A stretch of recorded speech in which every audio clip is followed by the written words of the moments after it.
Samantala, mga e-trikes, ipinanukala na isang senador na isyuhan na rin ng driver's license. Ang kasama natin sa balitang yan live via Zoom, si Rajuman Conde Batag. RMN Live Reports!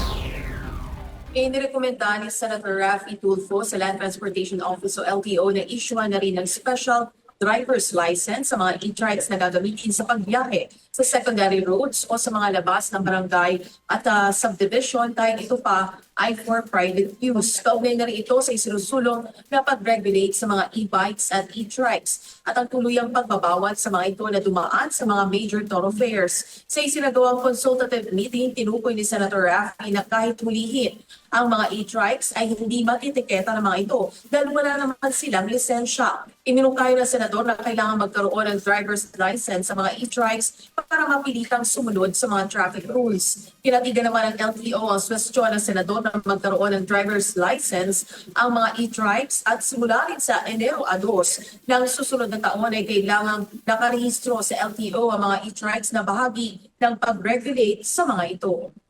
So, hindi nila alam yung mga traffic rules and regulations. So for me, siguro, it's about time na sila ay obligahin na magkaroon ng driver's license. Once na lumabas sila, ito mga e-trikes I'm talking about, lumabas sila ng mga subdivision. Paghatid sundo sa mga eskwelahan, no problem with me.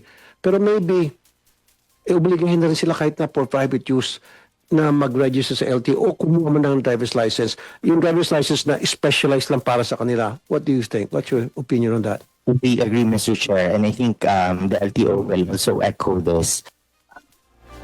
Kasama mo sa DZXL RMN Manila, Rajuman Conde Batag, Tatak, RMN.